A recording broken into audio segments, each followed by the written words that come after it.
La doctora Sañay, muy bien, vamos a arrancar con ella. Qué gusto de saludarla a mi querida amiga Julieta Sañay. Eh, eh, yo creo, Ramiro, que debes comenzar tú, porque tú partes Claro, pronto, sí. y para hablar de esto, pero le mando yo un abrazo y ya venimos enseguida, comenzamos los tres que estamos aquí. Vamos. Doctora, buenos días. Ramiro Cepeda le saluda. Quiero escucharla para ver si estamos en Buenos contacto. días, mucho Ya gusto. está. Ah, perfecto, ahí estamos. Doctora, estábamos conversando antes de que usted se conecte con Buenos días. nosotros. El tema de el poder que tiene la mente para condicionar los sentimientos, la actitud y dirigirse en una depresión que muchas veces es sin sentido, en otros casos puede ser justificada. Pero ¿cómo debe uno como ser humano empezar a procesar hechos que terminan llevándonos a una situación de depresión, de malestar interno y que casi nos llevan a estar encerrados, sumidos en la nada? ¿Cómo está? Mucho gusto, muy buenos días. Qué bueno que toquen este tema. Realmente las primeras herramientas para gestionar nuestras emociones las aprendemos desde la infancia. Nuestros padres se convierten a veces en esos psicólogos innatos, pero como no hay una escuela para padres, a veces los papás se equivocan. Y fíjense, he notado en muchos adultos, siempre les pregunto, siempre vamos al origen del por qué está ansioso, de por qué la depresión. Vámonos a averiguar por qué usted se enfermó, ¿no? ¿Qué pasó en su infancia? ¿Qué mensajes erróneos a lo mejor usted aprendió?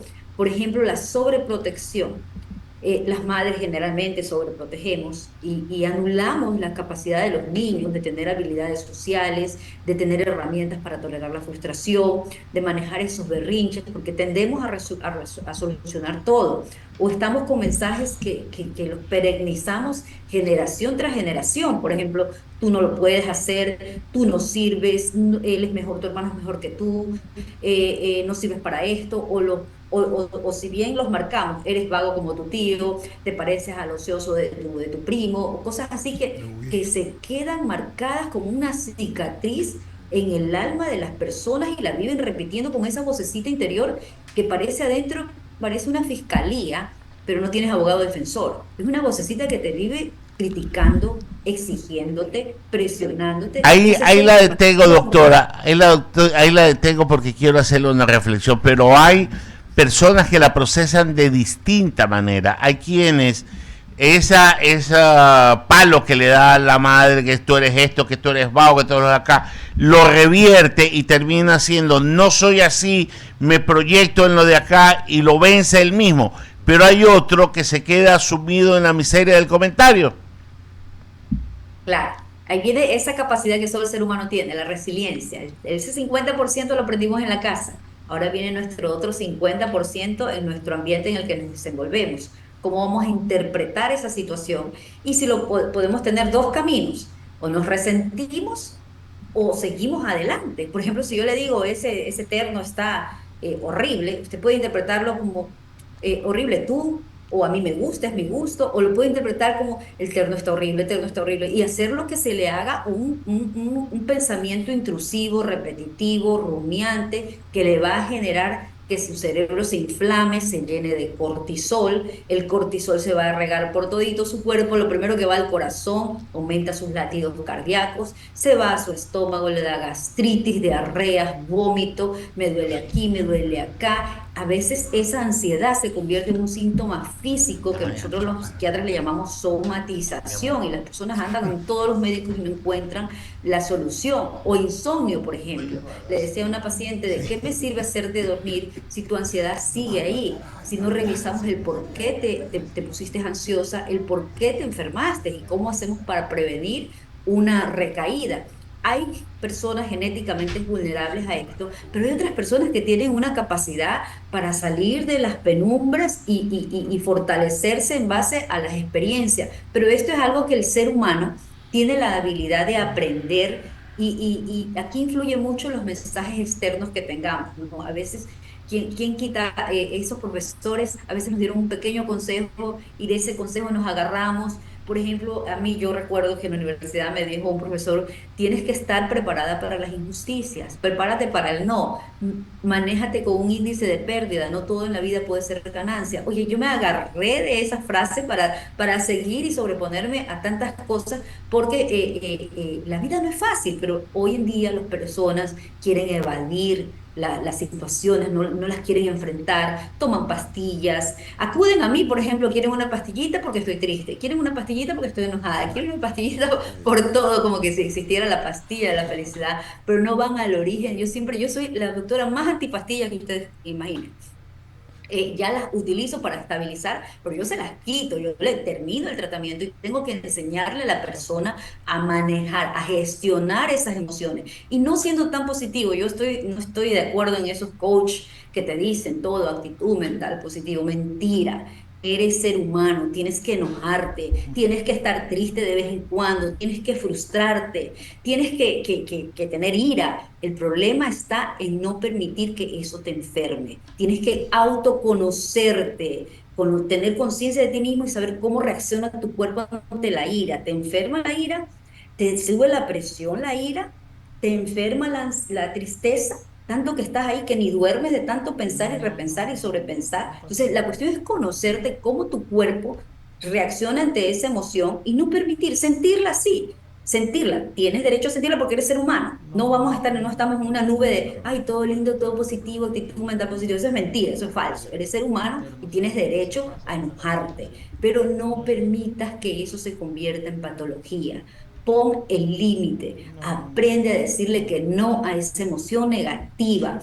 También, y algo que yo estoy poniendo en práctica ahora últimamente, porque lamentablemente mi vocación me hace decir siempre que sí, soy de las que siempre dice que sí. Últimamente estoy aprendiendo a decir que no. Aprende a veces a decir que no cuando ya algo ya no está en tus manos, porque te agobia mucho el no tener esa capacidad de resolverlo todo. Aprende a conocer que eres un ser humano con debilidades, con imperfecciones. Amarte. Tienes que amarte. Esto del amor propio es fácil decir, ay, mejora tu autoestima, pero nadie te dice cómo mejorar tu autoestima. Y esto es un ladrillito tras ladrillito que viene de la infancia. A veces en la casa nos destrozaron la autoestima, pero Ya. nosotros la podemos reconstruir y hacer que se haga un muro bien grande, y aprender a amarnos, a cuidarnos, a protegernos, sobre todo estos tiempos de inseguridad, estos tiempos de violencia, estos tiempos en donde hay muchas cosas negativas, donde no hay trabajo, donde no hay luz. ¿No? Tratar de ver de qué manera me cuido, hago higiene mental y no permito que estas situaciones negativas afecten mi cuerpo o me enfermen. Las puedo sentir, pero no me debo enfermar. Muchas gracias, qué buena reflexión, doctora. Es Eduardo Mendoza Paladines, qué gustazo. Ya hemos conversado varias veces y además usted siempre está con Rafaela en el problema Aprendiendo de Valientes. Quisimos poner este tema hoy día porque en Navidad y fin de año hay mucha gente que se deprime. Hace 3, 4 semanas tratamos 2 programas seguidos sobre la salud mental, uno con el autor o el coautor de la ley de salud mental, que es Marco Molina, y un profesional que tiene su clínica, que es el doctor Rimaza, y conversábamos de esto. Pero con las estadísticas que suben tanto en, en Navidad y fin de año, donde se supone que hay mucha alegría y no todo el mundo, y un amigo me escribió mientras estábamos hablando, me dice, lo que pasa es que la gente confundió la época con el verdadero sentido, que es el nacimiento de Jesús. Pero el materialismo y la soledad hacen que la gente se pueda deprimir o se ponga ansiosa por no poder comprar o no tener, y el mundo hace que quieras tener el mejor celular, la mejor, o sea, todas las cosas tecnológicas, y esto hacen que mucha gente que no tiene tanta fuerza, que es frágil, pueda cometer errores o se pueda deprimir. ¿Qué tiene que hacer una persona? ¿Cuál es la actitud que debe tener para esto, doctora Julieta Sañay?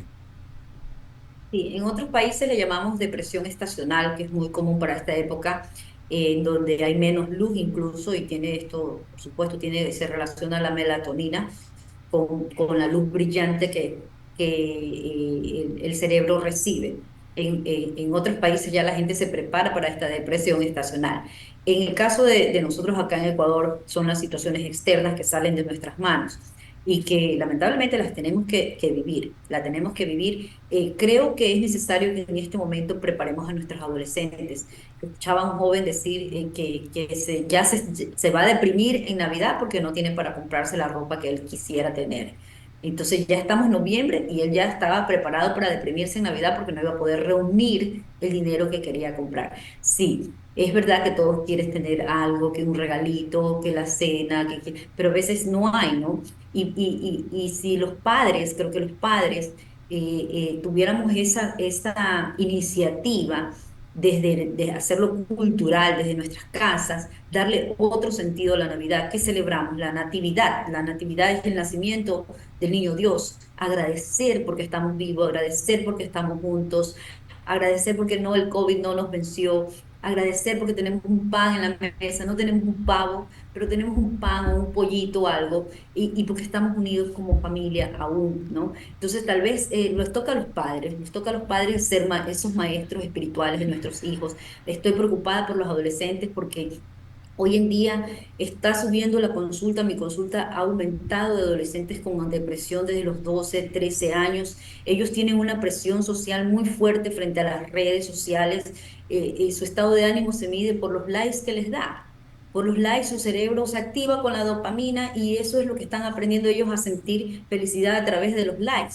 Entonces, creo que es momento de aprender como padres qué hacer, cómo ayudar a nuestros hijos, cómo ganarnos esa confianza.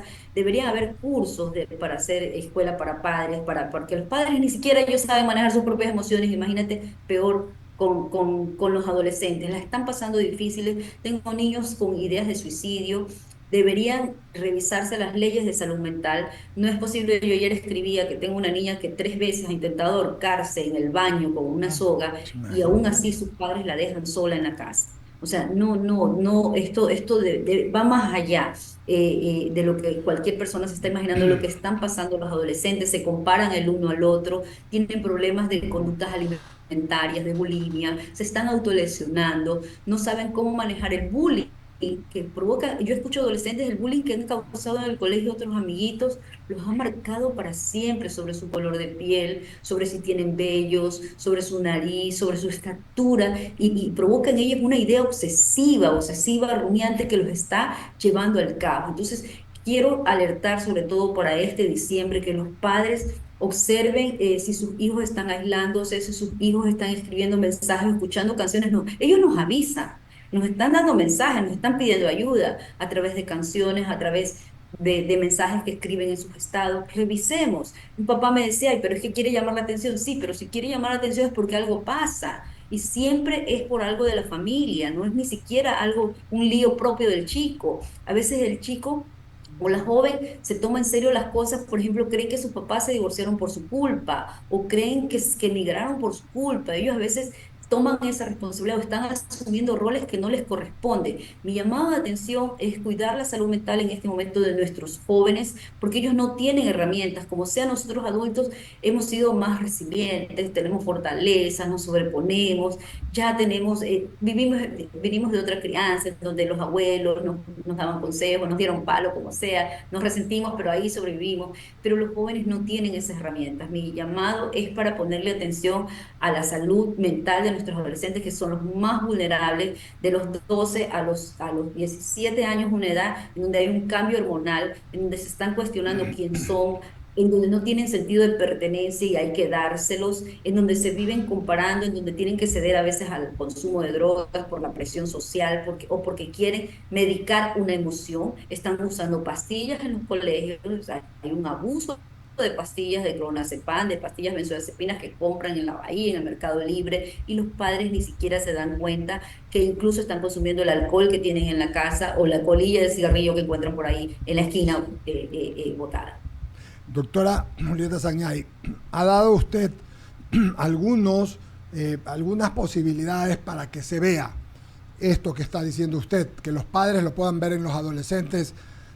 ¿Qué pasa cuando, además de esto, o un niño o un anciano que sufrieron en algún momento algún tipo de carencia o abuso, mire que no le estoy hablando de tipo sexual, sino físico, tiene en Navidad, y hablemos más de los grandes, tiene más de los grandes, de los adultos, de los ancianos, tiene esta soledad, porque viven solos, o porque viven en un asilo, o porque ven que se enferman y poco a poco comienzan a decaer en su vida normal, ¿no? Que no son las personas que fueron físicamente, no hablo, y felizmente tienen su cerebro. ¿Qué se puede hacer para ayudar a estas personas? Mire, me decía una paciente que tenía cáncer y, y me decía, doctora, yo sé que me voy a morir. Deberían todos los pacientes que nos diagnostican con cáncer, deberíamos venir al psiquiatra y recibir tratamiento. Porque míreme, ahora soy otra. Por lo menos mis hijos no me van a ver morir con una cara de tristeza y de desesperanza que tenía. Y lo mismo pasa con las personas ancianas. A veces en su cerebro ya no se genera sustancias que regulan los estados de ánimo, que ayudan a gestionar las emociones. Entonces es necesario que se les busque ayuda profesional. El cerebro es como un carro que ya se pasó el kilometraje y a veces ya hay que renovarle el aceite, ¿no? Entonces ya no produce la serotonina, la dopamina, que nosotros los jóvenes nos vamos al gimnasio y generamos dopamina, comemos algo rico, vemos el cine, vamos a bailar y hacemos que nuestro cerebro reaccione y se active. Pero las personas adultas a veces no, peor si están en soledad, peor si están en un asilo. Entonces, en donde sienten que son una carga, en donde sienten que ya su familia los abandona, sus sentimientos de abandono. Entonces, hay que buscar ayuda profesional para ello, porque el cerebro, como cualquier otro órgano, se afecta. Así como tu hígado necesita hepatoprotectores, por ejemplo, el cerebro necesita sustancias que lo estimulen, que lo protejan, por ejemplo, que ayuden a proteger la sinapsis neuronal, que ayuden a mejorar la cognición, que no haya deterioro de su memoria, porque me decía un paciente con demencia, bueno, yo no sufro por mi demencia, ustedes son los que sufren por mi olvidos, yo estoy feliz de haber olvidado toda mi vida, me dijo así. Entonces, también, pero en cambio se enferman los cuidadores porque Claro. pierden a ese ser querido.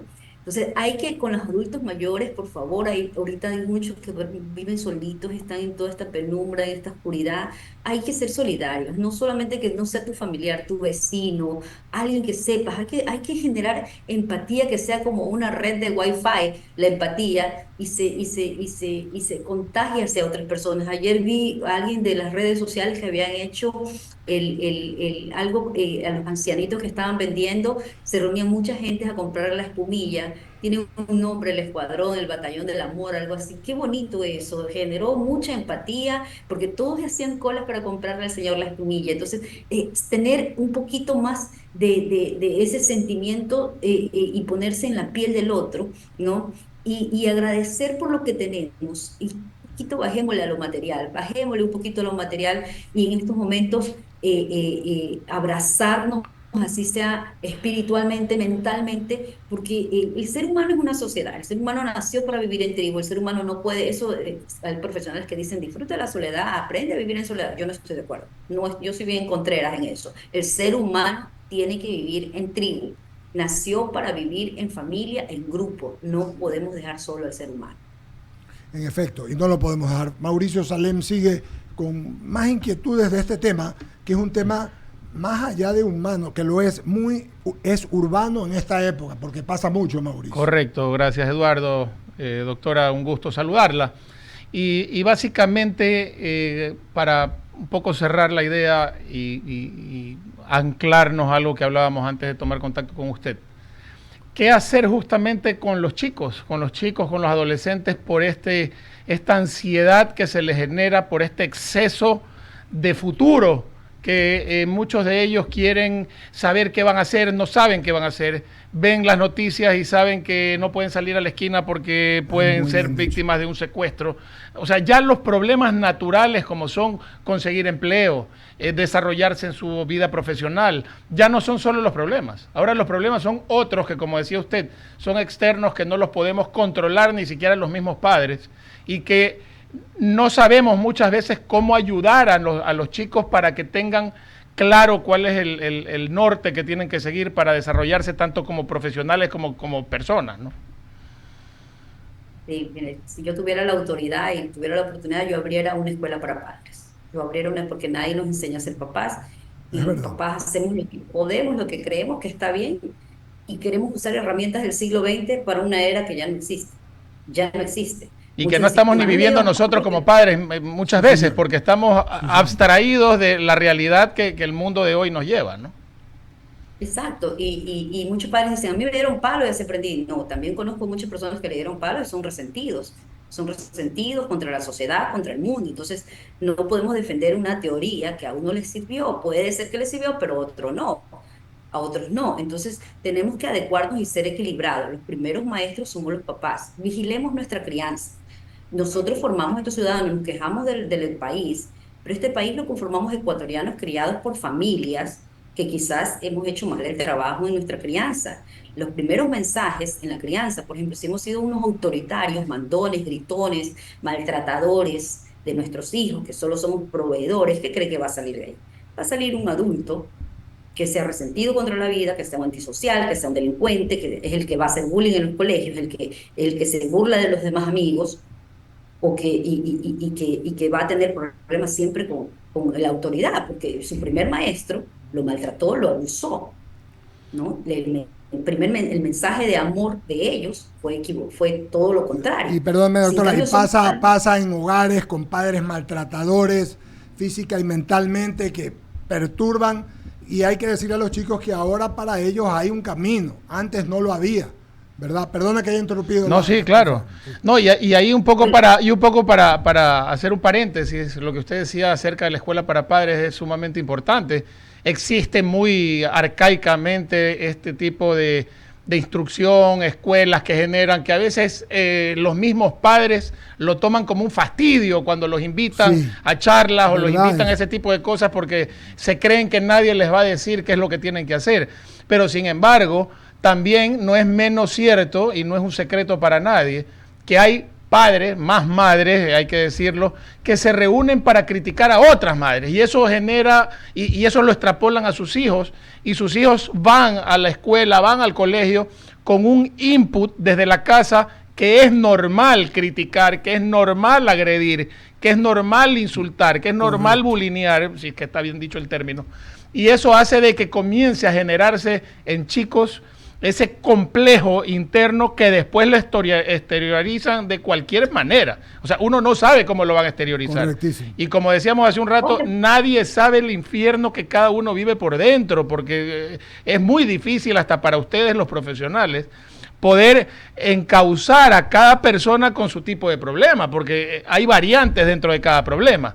Pero esto no lo podemos dejar simplemente, eso que se arregle la psicóloga con el niño y yo me encargo hasta por el otro lado de meter carbón y meter cizaña para hacer de mi niño un arma que me permita vengarme de la que me cae mal o del que me cae mal. Eso es lo que realmente genera el problema. Fíjese, fue muy interesante. Me comprometí a dar una intervención en la escuela, en el colegio de mis hijos, porque los chicos ya se van a graduar. Entonces yo sentí la obligación de hacerlo. Fue muy interesante porque yo hablé sobre la crianza y los chicos dijeron, aquí deberían estar los padres, porque hablé sobre cómo la crianza forma nuestra personalidad. Y muchos padres practicamos la doble moral. Por ejemplo, le decimos al chico, no mientas, no robes, pero estamos robando la luz. No mientas, no robes, pero le pagamos al vigilante un soborno. Entonces los jóvenes te están observando la doble moral que tienes, ¿no? Entonces es interesante cómo los chicos me pidieron que deberían estar los padres en estas intervenciones, porque hablamos cómo se forma tu personalidad en base a tu crianza, como si eres un papá muy permisivo, por ejemplo, que te deja hacer lo que te da la gana. Seguramente cuando seas adulto tú no vas a tener obediencia a tu jefe, vas a tener problemas con la autoridad, vas a pasarte los límites, o como si eres un padre negligente, que es un padre que le dice, dile a tu mamá, no, dile a tu papá. Una madre gritona, maltratadora, un padre permisivo, el chico lo confunde, toda esta ambivalencia. Entonces, la base está en la familia. En el colegio se va a aprender inglés, matemáticas. Sin embargo, a veces estos maestros dan una ayuda inmensa que a veces no valoramos, porque a veces la base está terrible, papá y mamá trabajando, los niños solos en casa, sin ninguna retroalimentación en cuanto a sus emociones. Entonces, hay que practicar hay que enseñar con el ejemplo. A los chicos nos están observando, no nos dicen nada por respeto, pero nos están observando nuestra doble moral.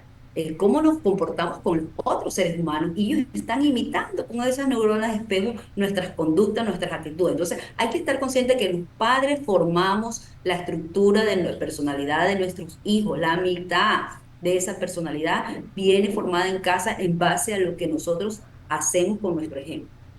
Clarísimo, doctora. Por mi parte creo Lo que mismo. está cubierta las reflexiones, más que nada, que al final del día creo que todos estamos llamados a abordar estos temas que son de suma importancia para el quehacer, el convivir diario en nuestros propios hogares, con nuestras propias familias, porque al final del día, como dice usted, nosotros damos insumos, son insumos que se van absorbiendo y a la hora de la hora ese personaje o esa estructura corporal que va dentro alimentada con un alma, con una educación, con espíritu, con una serie de valores y principios, no lo van a poder adquirir del aire. Tienen que ser provistos por los padres de inicio y complementados por el colegio y la escuela y sus maestros también. Y les dejo este último tema que les servirá para después. Hay de enero hasta acá más de 1.700 adolescentes que han sido apresados, sentenciados por sus conductas delictivas. Y esas familias y esos Claro. padres, chicos quizás con rasgos psicopáticos de la personalidad, salieron de una familia en donde quizás se practica el maquiavelismo, en donde quizás se practica la crueldad animal, la planimanía. Esto ya viene siendo generacional. Aquí Sí, hay que señor. pensar mucho sobre lo que está pasando con la familia ecuatoriana y el sistema de crianza. Sobre todo, y para concluir, solamente esto comienza a pasar desde el año, déjeme recordarlo, 88, 98 al 2000, cuando comienza la migración en caso de la desgraciada época de Yamil Maguad, desgraciada para el Ecuador, que comienzan a dejar los padres a los niños en manos madre o padre en niños de abuelos, Encargados. de tíos, y desde allí viene esto, no lo vimos venir, y luego vino esta desgraciada tabla de drogas y todo lo que ha pasado. Y la salud mental es algo que hay que considerar mucho, doctora, y por eso le agradezco, sobre todo Mauricio, amigos que nos ven y nos escuchan en esta época que ya comienza, porque el domingo es 1 de diciembre y comienzan todas las cuestiones navideñas, las reuniones, y así como va a haber gente muy feliz, va a haber gente no muy feliz, triste, ansiosa y depresiva. Un abrazo, doctora Julieta Sañay, gracias por estar en I99 y en el diálogo. Muchas gracias. Bien, son las 9:46.